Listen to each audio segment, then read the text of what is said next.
You are listening to the Billy D's podcast. We are waiting just a minute for everyone to engage the live stream. Remember, you can find the Billy D's podcast on your favorite platform.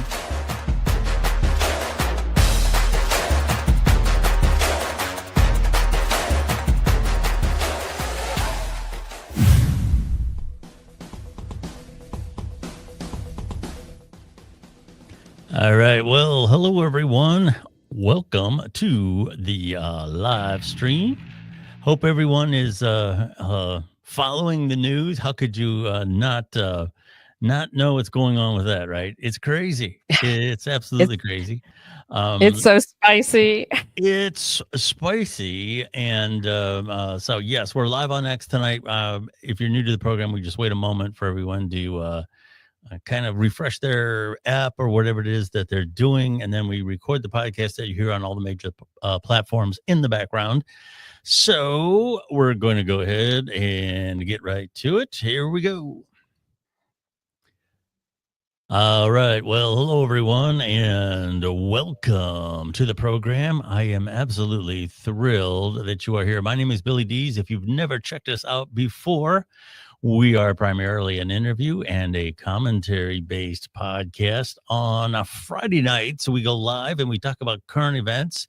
And with me tonight is Cynthia Elliott. Cynthia, so glad that you are here. Thank you, Billy. I'm delighted to be here with you. It's always good to see you. Yeah, a flat news cycle, nothing to talk about. We could make the argument that there shouldn't be anything to talk about. We're of course going to have to touch on the Elon and Trump saga, and I on X, I believe I have it titled as "Is Elon and Trump never ever getting back together?" The jokes going around have had me. The jokes have been absolutely fantastic. And we're going to touch on some other things. I know you tweeted about Karine Jean-Pierre. Karine Jean-Pierre. I hope I'm saying her. Okay, is that what it is? Okay, did I get it? Okay. Yeah. I actually kind of like her, but we'll come back to that. And I shouldn't say that, but I do feel the need to defend her for a number of reasons. But she came out as an independent. That was supposed to be this news, and with all that's going on with the Democrats, but that just got totally blown out of the water. Elon said, "Hold on to my rocket. I got something here for you," and that just kind of got blown out of the water. Okay. Unless you've been living under a rock, I'm not going to go through all the details of this bill.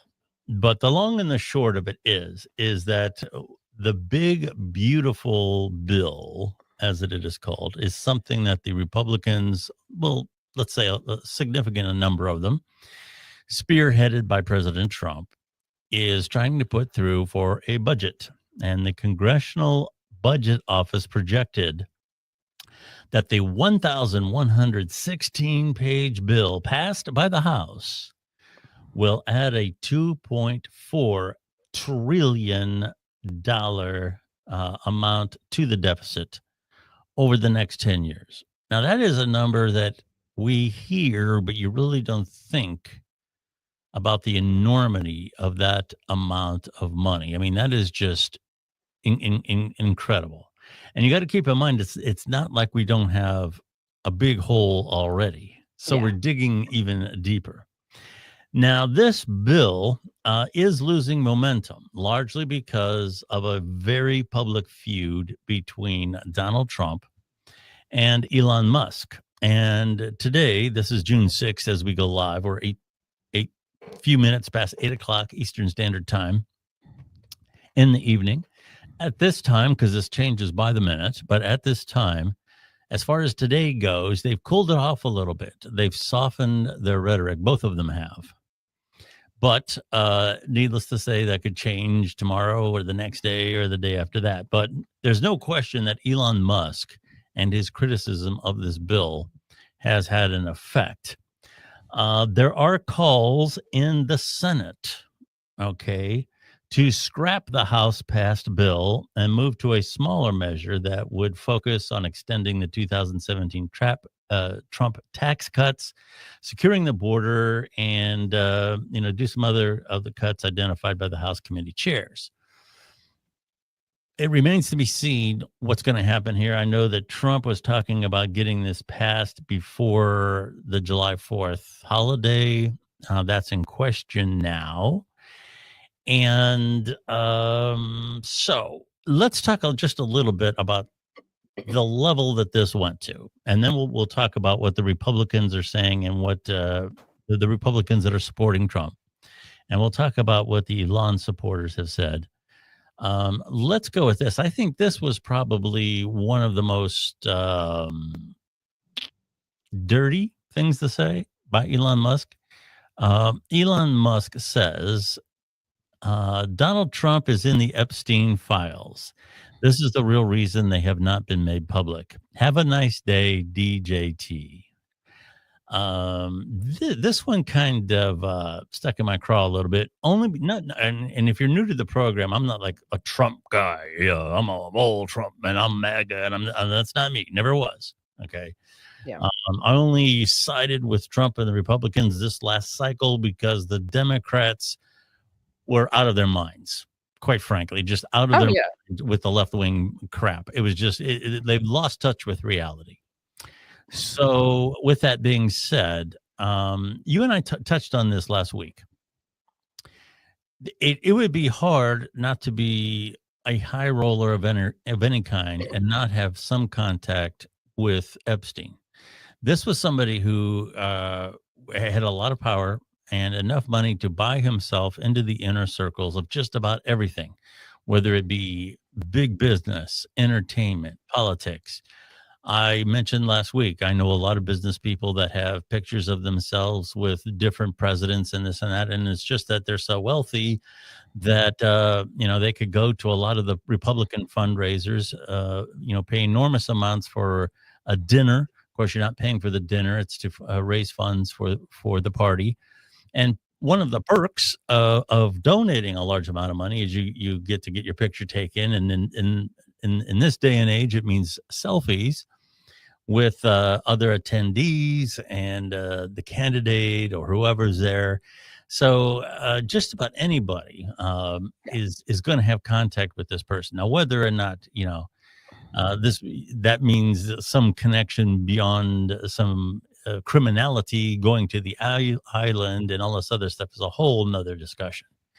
But it would be pretty easy to tie anybody with any amount of influence to Jeffrey Epstein. Now, you were in those circles. You did modeling and all that back when he was. So you were in circles where he popped up. Is that correct? Yeah, I was. I started out as a model, but I met Epstein and Trump as a publicist. My boss was at the time, and back in 2000, was best friends with Ghislaine Maxwell. I never do pronounce her name right. Yeah, and I was at those events. I set a lot of those events up. There were always a lot of power players, and something a lot of people don't understand, aside from what you mentioned about when people get together, they take pictures together. But a lot of people don't understand, unless you've been to parties like that, the photographers that attend those parties that get on the inside of the rope, if you will, they see two people who are powerful standing next to each other. They're going to take a picture because that's going to sell. That's what's going to sell to the finance publications and things like that. So a lot of times those photos are set up without the people even knowing who they're standing next to, and I'm sure Trump knew who he was, but I've taken pictures of a lot of famous people, and I never thought, hey, in the future, this person's going to become a scandal, and I should probably not take a picture, because you don't know that at the time. Yes. And for all the association that Epstein had in these circles, as time went along, my understanding is, this is just my understanding, is that Trump, after a while, did not want him around Mar-a-Lago and other things, because the creepiness was starting to get out of hand. And you got to keep in mind, back in the early 90s, when some of these videos of parties and discos and all this stuff were showing up, this was before. It's in hindsight, it's always easy to say, how did you not know this? But, at that time, unless you were in the circles that you were in or some other people, the rumblings were just very low. Now, for example, my experience with that is I did stand up for a very brief time, a long time ago. And I was an opener. I was never a headliner. And most of the comedians from the West Coast, especially they're an interesting group of people because they're not that funny socially. They don't try to be the life of the party. They're not the person that's standing on the stool. They're very stoic. They're very quiet backstage, but they will talk to you and tell you about their experiences and stuff. And one of the things that I heard very consistently, I heard two things about, and you got to keep in mind, this was back when you didn't speak about these two people in a bad way. The first one was that Bill Cosby was not a good guy. I heard that very consistently from the comedians. Oh yeah, going back 20 years, easy. Yeah. And the other thing that I heard, and this is what really people really get pissed off when I say this, but hey, it's what I was told. And I don't know if it's true or not, but I got to tell you, I heard it from a lot of different people. And that was Robin Williams stole material. Jokes. Yeah. As a matter of fact, the one guy told me that one of the comedy clubs in Los Angeles, there was actually what they called it a Robin light. And what that was a light that was on stage. And if Robin Williams was spotted in the club, they would turn on that Robin light. And you knew that if you wanted to, you could go to B material because of the fact that, he would take whatever it was you were doing. And then people would see it on HBO and you'd go out and do your act. And they'd walk up to you and say, oh, well, that's just what Robin Williams did. So, that's the type of thing that the society at large simply did not know going back 30 years or 20 years or whatever. And I would have to say that, ultra rich people showing up at these parties in the 90s, Diddy and all these people, nobody thought a thing of it for the most part. Yeah, no, they didn't. Yeah. So people want to look at the way things happen right now with social media is so dramatically different than they did back in the early 2000s. People don't understand that. They want to turn back and look backwards with different lenses on. It's like, yeah. So yeah, knowing what we know now, it's easy to go. So why didn't somebody say something about Bill Cosby? So and I've heard a lot of celebrities, being criticized for not saying something about whether it be Weinstein and some of those other people. But the fact of the matter is, knowing somebody is up to something and proving it are two different things. Yeah. And that's why those types of individuals get away with what they do. And I'm not saying Robin Williams was that sinister, but I am saying that when it comes down to the type of people that we're talking here, Jeffrey Epstein and people like that, they get away with what they do, largely because they always manage to do it in a way where law enforcement or even the average individual who wants to say something, connecting the dots can be very difficult. So that's the one tweet that kind of stuck in my craw. I thought that was kind of unfair, simply because it just stokes the conspiracy theories. Is all it does. It can stoke it, and quite frankly, something may come out, something may not. But quite frankly, I got to say, I don't think anything's going to come out of those Epstein files or the Diddy files. I think that those are all going to be duds. But that's my opinion. I know you were gearing up to say something. Go ahead. Yeah, no. I actually thought at first the whole thing, just I could smell and feel in that one White House press conference where Elon had a bruise. I could feel some strange energy. And at first I thought, oh, here's another PR stunt. Because, at the end of the day, both of these guys are PR masters. They do not hesitate to create chaos and to use chaos to distract from whatever they really want to do and what they're really trying to do, but also to create success for their brands and companies. And so at first I thought, oh, it's a PR stunt. And then when that tweet dropped, I was like, oh, damn, that's a Molotov cocktail and not something that you drop if you're looking to ever reestablish a relationship with somebody. And to drop something like that on a sitting president is, to say it's ballsy is an understatement. Yeah. But it actually made me sad, and I knew it was about to devolve. But honestly, I knew that situation between the two of them was going to devolve into this situation 5 or 6 months ago. Yeah, yeah. The other tweet that caught my attention for a different reason is I do believe that this one, it's probably not going to happen, but, the founding fathers and all their wisdom said, don't do parties, Don't do them. Okay, but we did. And now it's gotten to the point where the two parties represent the extreme fringes of society. They represent big money and they represent a lot of other things. And this one, I believe, is interesting. Now, Musk, it might have changed. Here again, we're live, and these things are so fluid. But Elon Musk did a survey on X, and the survey was: is it time to create a new political party in America that actually represents the 80% in the middle, which kind of touches on what I just said? And this here is showing 80%, roughly 80%. Is saying yes. I think an independent party is in order. There was talk of that during the RFK campaign. What do you think about that?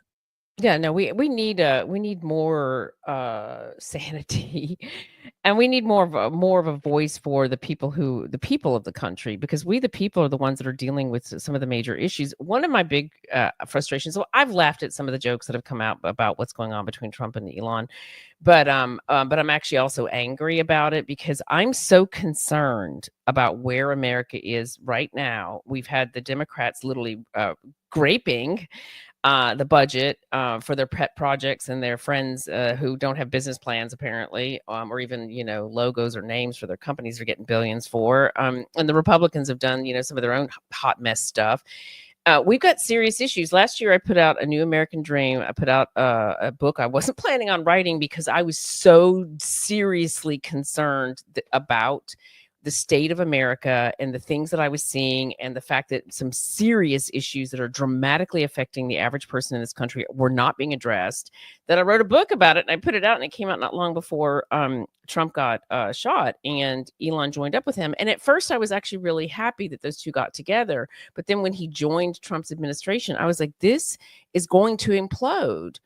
Because you cannot take someone who's used to running the show, who's on the autism spectrum, and this is not a criticism. Sure. I've been a huge fan of Elon Musk. I've been a huge supporter of his businesses, but I also know from somebody who's on the spectrum what it is like to go into corporate America, to go into situations that have run the way that they run for decades on end, where everybody that's involved in it, for the most part, has a fork in it and is getting something out of the system that they're participating in. And I know what it's like to go into a system like that and try to fight for dramatic, rapid change. And I believe he had the best of intentions. I do think he also was thinking of his own interests. I mean, I'm not an idiot, but I knew you can't take somebody who's used to, he's a change agent that moves very fast and very dramatically to create change. And he goes into things and he just blows them up in oftentimes really good ways, because he's a change agent. He showed it with Twitter. He went in and he ripped out most of the staff, and it still functioned. But that was not an established system. That was his own company. This was him going in to work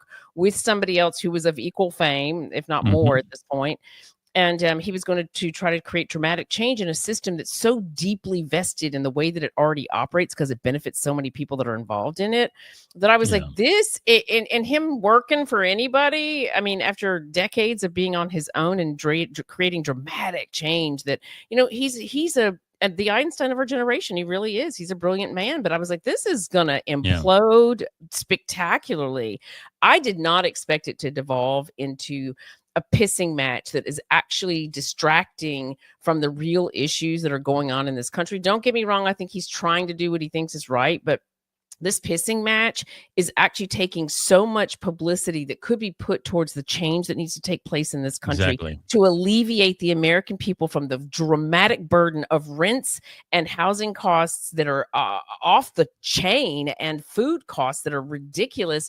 And the fact that this country, if it does not find a way to take advantage of the fourth industrial revolution and utilize AI to bring industry back to this country, to become a self-sustaining country, we will never recover our former glory. I believe that. I wrote about it, and I really saw Elon and Trump together as a solution for that. And that is where I would like our focus to be. I don't want it to be focused on really crazy tweets, and I don't want to see the space program affected either. I mean, the whole situation has me fired up. Yes, there's a thing here where obviously we should be focusing on other issues, but this is more than just two celebrities, two dumbass movie stars pissing on each other at the Academy Awards. These were people that have a dramatic impact on people's lives. Both of them do. And from that aspect, I don't know that we can ignore it. A lot of the Republicans that are supporting Trump make the comment that even with the campaigning that Musk did and everything else he did to support the campaign, which was enormous, even with all that, Oh yeah, absolutely. they didn't vote for Musk. They voted for Trump. And their attitude is we're supporting Trump in this little pissing match because that's who we voted for. Musk is not a public figure. Now, there's no questioning that. There is another angle to that. I want to play this clip from Marjorie Taylor Greene. She brought up something very interesting. You mentioned AI. She talks about something that's in this bill that is taking the ability of states to set their own standards and their own regulations away from them for about a decade. Let's listen to what she has to say right here. Echo some of the concerns that we have? I have one serious problem with the bill, and that is destroying state rights and federalism to allow AI to run rampant over 10 years. And I will not vote for any bill that destroys federalism and takes away states' rights, the ability to regulate and make laws when it regards humans. I think every single human matters, and I think this is an issue I'll go to the mat on. I love many of the policies because they fund the president's campaign promises. I can also say I don't like the price tag. I can agree with Elon there. I can agree with the president on the good things in the bill, but I can also tell every single Republican in the House and the Senate, I don't care what you change it to, if you are destroying state rights, I'm out. Okay, interesting points. How do you feel about that? Because I know AI is a big subject for you. Yeah, I genuinely believe that America must utilize the age of AI and all of the products and services that AI will allow us to utilize to bring jobs back to the country and to give us things to export. I genuinely believe that if we do not take advantage of that, we're in deep crap. I would need to actually study the details of the bill because I'm going to assume that one of the reasons that they're doing that is because for us to make a rapid fire change, the kind of change that Elon is just a genius at, and that his pattern recognition and his brilliant way of thinking is able to do. I get why that if that's the reason why, I get why that would actually be involved, because the states could actually completely hijack our ability to do exactly that. And honestly, if we don't do that, I don't believe that we'll ever recover as a country, and we'll be just debt, and China will be running the world. Yeah. But I also think these things. I mean, I get Trump wanting to. He's aggressive. He's trying to push. He's trying to save America. He's trying to make it great again. But some things need to be discussed with more detail so that we understand. Like, I get it. If we want to openly have a conversation about how states can actually hijack our ability to save the country, then let's talk about it openly. Okay. If that's what it's about. Yeah. My understanding is what she's, and here again, this is a complicated thing. It's over 1,000 pages. But my understanding is that the federal government in this bill is trying to restrict what states can do by themselves to regulate it, and you are for or against that? I'm not sure what you just said there. No, yeah, no. I would need to actually specifically understand if the states can actually disrupt our ability to use the age of AI to save this country, then yes, I have a problem with the states being able to do that. But again, I would need to know in specific detail. I'm a futurist. I've been predicting the future for decades now, and my accuracy rating's over 90%. And so I could see why they would put that in there if that's the reason why. But sometimes we don't know the reasons that we do things, and states have disrupted other things. Yeah.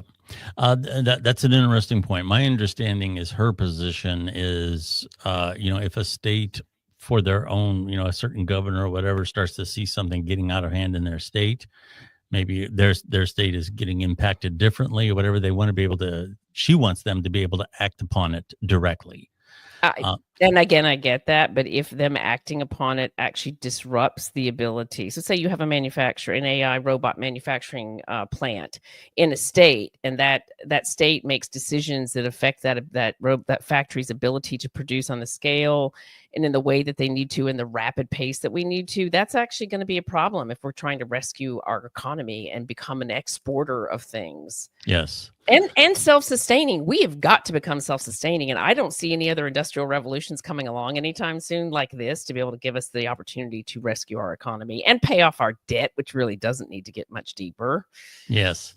I'll ask you this. Let me point this out in the interest of fairness. People that are supporting Elon in all of this say that Elon has sacrificed a great deal in terms of, let's say, finances, but also his image. He has become a polarizing figure now, which has impacted his companies.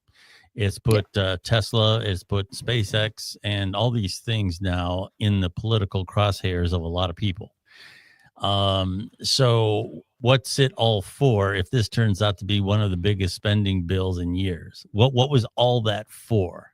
Yeah, and I think that I have to say this because I want to go back to this. One of the things that makes him so effective is his pattern recognition, his drive, his relentlessness towards achieving the goal in the shortest time possible, which is a skill set that we need so desperately in the government, but is something that is so impossible to find in the American government because of the corporations and the basically bribing our politicians. And so I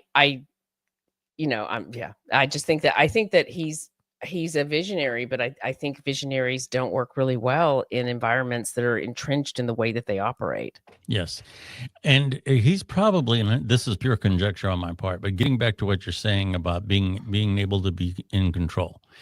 I've been around, successful business types enough to know that they always say they like advice, but when it comes right down to a crunch moment, they don't like dissenters. And it usually does not serve them well. It's just like on a smaller scale, when you are constantly, one of the criticisms that I have of all this positivity that you hear about online, positive, positive, positive, start today, positive, all affirmations. What this does is when you surround people that only are positive, is it reinforces what you already believe. It reinforces that what you are doing is wonderful. And people who criticize you, and a lot of times it's the people that don't do it nicely, are the people that rattle your cage. And a lot of times we need our cages rattled. And somebody like that's always been in charge, they don't like it when people say no or just flat out ignore them. It's very, very difficult for them to manage that. So before we move on to Karine Jean Pierre. I will add that Go ahead. he was creating the politicians like it when you create interest in what they're trying to achieve, but when your personal life or gossip about your personal life is hijacking incredible amounts of PR, and taking away from the opportunity to highlight other things, that's going to cause problems with a lot of people. And that was really becoming an issue in the last couple of months. So that's my final word on that. Okay. Fair enough. I'll ask you this because I know you were a proponent of AI, and I will tell you this.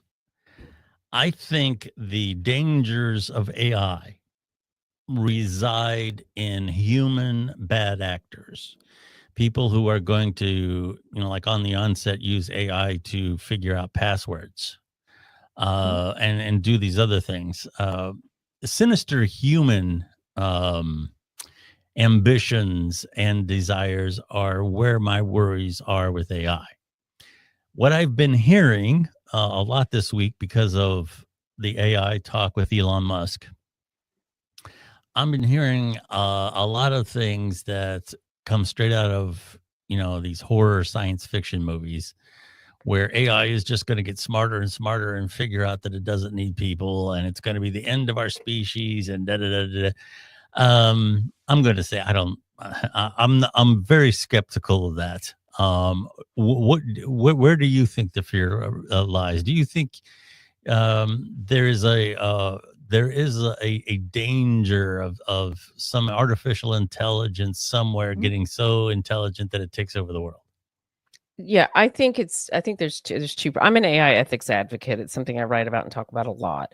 I have a couple of concerns with AI. One is that we have research going on around the world that is absolutely terrifying. They're using there's bio research where they're using human tissue, and and it's all happening without any constraints. And look, I'm all for AI. I believe it's going to help us build a really beautiful, abundant future. But it's always greedy humans who are disconnected from or ego-driven researchers who create a monster that they cannot control. I mean, we've seen that throughout our history of things that have happened where we've had to go back and go, oh God, we got to fix that because shouldn't have never been released. I do also have a great fear of AI becoming so powerful in its own right. And I can see this actually happening. I've talked about my predictions that we will see incidents in the future where AI takes command of situations and does things that are absolutely horrifying. That will happen. I believe that 100%. But I also want to see, and this is something I talk about a lot, I'm tired of hearing from the same freaking men, and it's always men in the technocracy, technocracy, whatever the hell it is, the technocrats, that's what it is. I'm tired of hearing from the technocrats. Like, I'm sorry, but you're so close to the situation and benefit so greatly from what you're trying to fight for.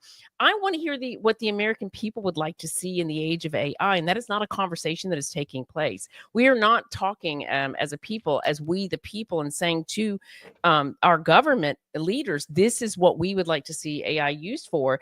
And when you have a handful of super powerful people who are used to getting their way, who if we look at the last tech revolution, which was 20 years ago, who completely took advantage of that situation to not only get ridiculously wealthy, but to destroy any idea of personal privacy, then yeah, I mean, we've got a scenario that could actually add up to a handful of people, again, benefiting from an industrial revolution that helps humanity. You know, it creates a lot of toys and makes them a lot of money, but doesn't in fact take into account how we can get in front of artificial intelligence and utilize it to build a beautiful world where humanity, all of human beings flourish. Yes. So that's where intentions is so important, where human intention is. If you look at like Germany during World War II, some of the things that they did, whether it be the jet engine, their innovation in cars, that legacy is still there today with Mercedes-Benz and other things. The rocket technology that we used to get to the moon was largely taken from the Nazis. One of the reasons why recordings prior to World War II don't sound that good and they sound better after World War II was because recording technology. I mean, I could go on and on here. Yeah. The things that they developed, our highway system was modeled after the German system when Eisenhower realized how quickly they were able to move around in the country. People don't realize that the American highway system is actually something more akin to national security than it is convenient transportation.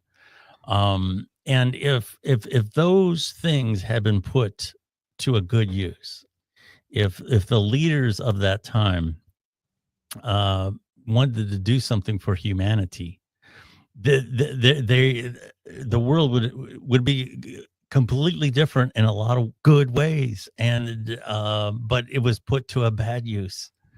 It was put to a use of conquering and killing. And it's very hard to know where that technology is going to go in the future. And that is why I'm a proponent of whatever it is. I don't care if it's something like cloning, and I know that gets a lot of people upset, but I'm a firm believer in the good people, the good folks, understanding it, being able to be on top of it and controlling it, because sooner or later, some wallpaper hanger is going to come to power somewhere in the world and not give a damn about what the international agreements are or any of that stuff, and start making his way across Europe or some other place. And we're going to be right back to where we were, during World War II. So I really don't like the idea of surrendering. And I know it gets into a touchy-feely because people have a morality attached to a lot of it, like the cloning and other stuff. The genetic design that's happening right now is really spooky, really, really spooky. I mean, there could come a day, and this is not science fiction. I mean, if they can clone a sheep, they can clone a human being. Genetically, we're Oh, not that much more complicated. It's yeah. not like they cloned an amoeba. Okay. Oh, Uh, people think cyborgs are fake. Cyborgs are coming. Human yep. machine collaborations where we take tattoos to a whole new level and people start to get their bodies, designed with AI and create superpowers for them. That's all coming. Yeah, the idea that we could be facing an army on the battlefield that isn't 100% human is not that far fetched. Oh, that's coming. Yeah. No, I actually So believe that. I believe that's actually, to some degree, that's already happening. The only difference is it's not in the body. But I mean, frankly, when you look at what's the one that Elon's thing with the head, the Neuralink, company.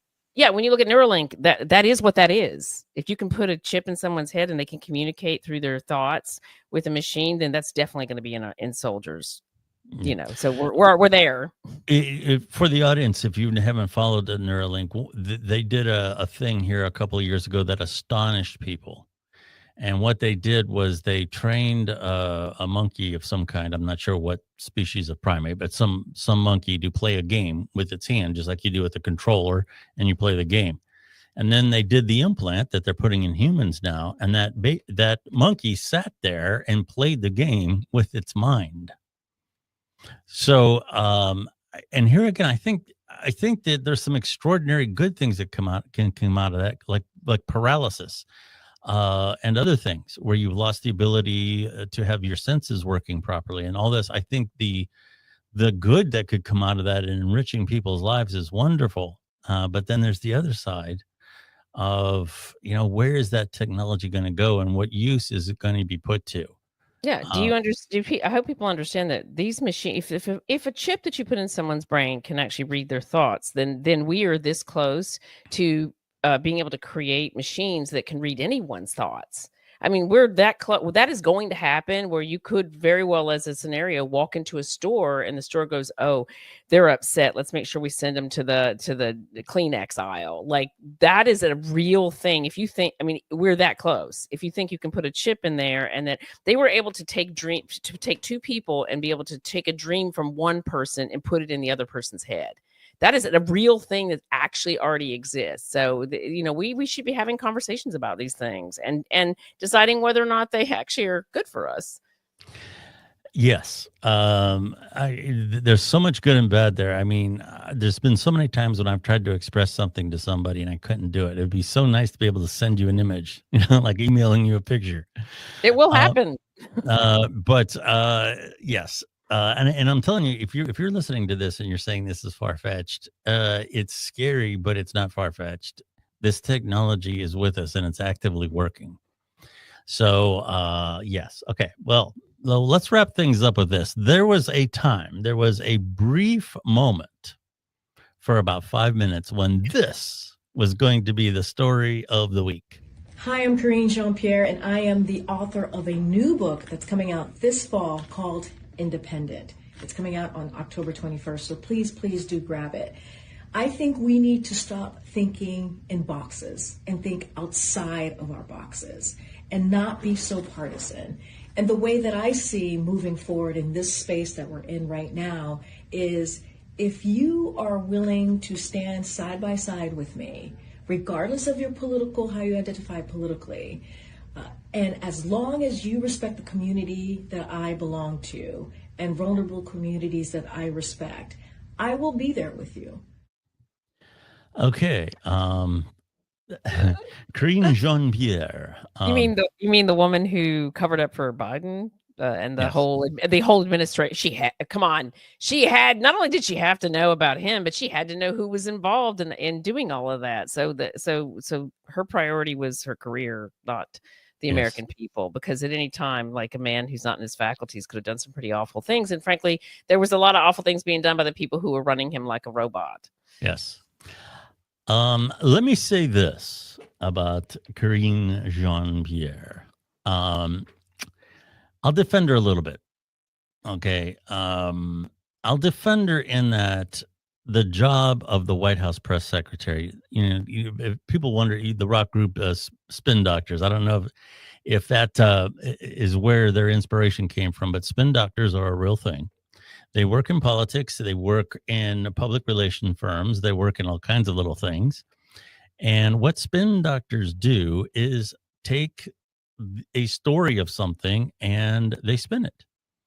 And what happens is when something good happens, they make it Billy? sound. Yes. It looks like we lost connection for a second. Oh yeah, I think we're there. Okay, we're there. Okay. Okay, we popped off there, but you're there. Okay, good. It's, A yeah. spin doctor takes a really good thing and makes it incredible, makes it a miracle. Okay. And They when also something they also distract from what they don't want people to know. and right, and when something bad happens, they make it as least impactful as possible. That's the job. Okay, I so went as a publicist of 20 something years. I will tell you that that is a job that certain people who do the job sign up for. I would never have ever lied. That was actually a rule of mine. I would drop you like a hot tomato if you asked me to lie for you or cover up for your lies. Nope, nope, nope. Integrity. It's called integrity. my point is, nobody walks up to the White House press secretary and asks a question and expects to hear an objective truth. Okay. Where on the other hand, people like Jake Tapper, who talks like this because he's so sophisticated. And this is Jake Tapper from CNN, and we had this president who's just beyond the pale in terms of his his willingness to lie and all that. Okay, that individual right there can kiss my ass, because these journalists are held up as the oracle of divine truth. Okay. I don't think that's true anymore. People are like mass media. Well, and that's nothing. that's the Their idea of what themselves. what the aura is around journalism. And they're supposed to get the truth. They're supposed to get to the bottom of things. They're the things that the American society has always, that's been one of the regulators, and that there's always people digging around to find the truth. Okay. And when Jake Tapper and people like him present the news, and their opinion is driving it, to me, that is much more of a failure than somebody who's standing at the pulpit in the White House making the best case for the policies. They're not going to say, yeah, this plan here is bullshit. They're not going to say that. No, Okay. I just would love for somebody to sit and calculate how many times she told bold-faced lies to the American people, because she's not just speaking to journalists, she's speaking to the American people. And I really fully expect our press secretaries to be, not only to be respectful to the press, but be respectful to the American people. Don't stand up there and tell bold-faced lies. Yeah. Not when it endangers this country. I mean, that's the part that really blows my mind that no one talks about, is the fact that our world leaders knew he was a hot mess. Yeah. That is a very dangerous situation to put us in. Fair enough. Can't argue with that. And I know some of the more vitriolic things I've heard said about her. She's criticizing her appearance and nothing. She's cute.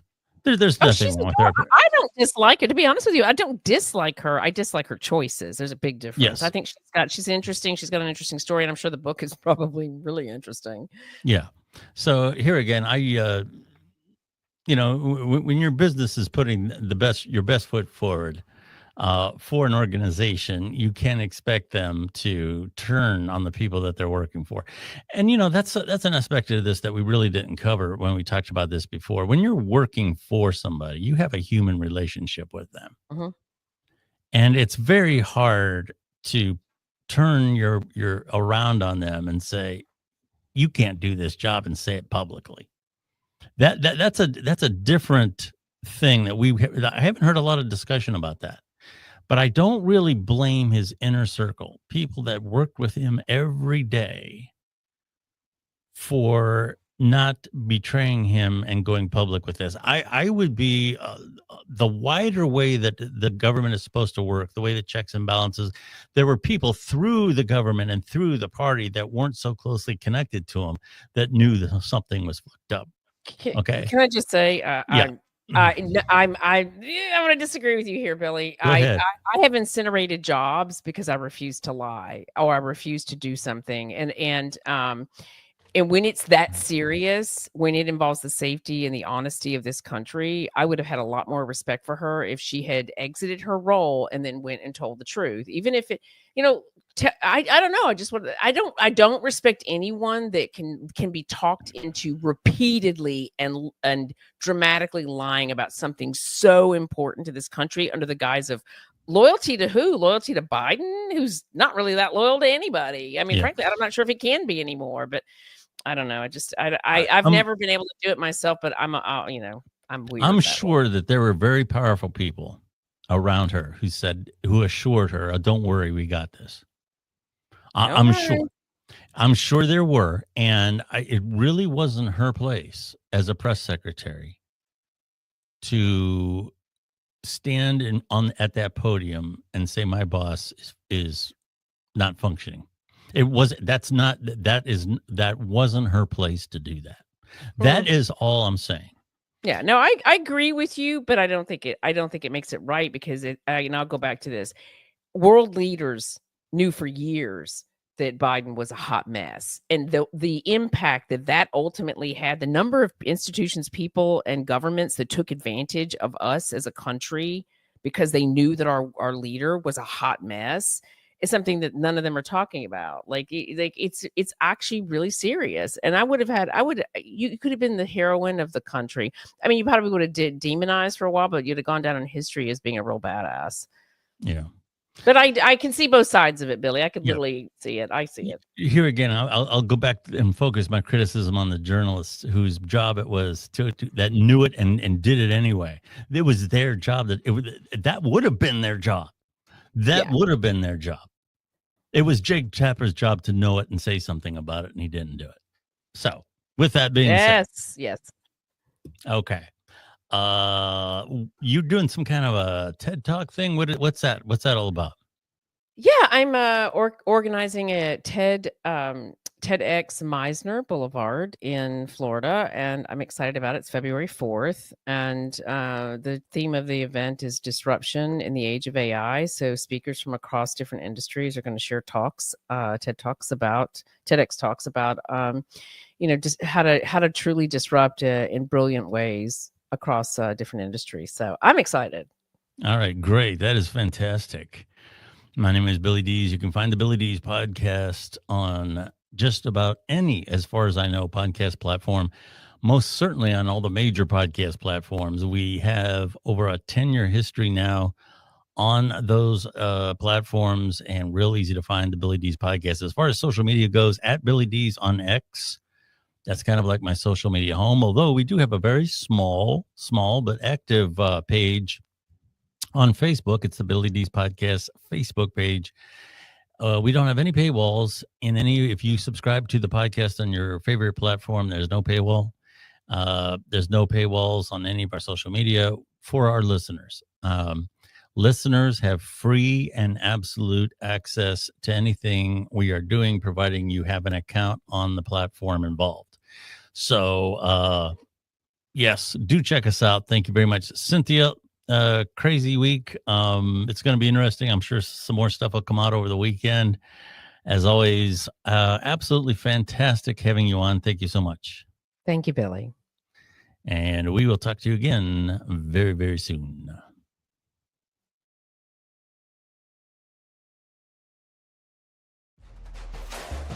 Thank you for listening to the Billy Dees podcast. Follow Billy Dees on X @Billy Dees for updates about the program. Do you listen to music or audiobooks on streaming devices such as Sonos or Amazon speakers? How about on your car sound system? If you use Spotify, Audible, or Amazon Music on any of these systems, you can also listen to the Billy D's podcast the same way. Billy and his team go the extra mile to make sure our podcasts sound as good or better than anything on the radio. Listening to the Billy D's podcast has never been easier. You literally just have to ask.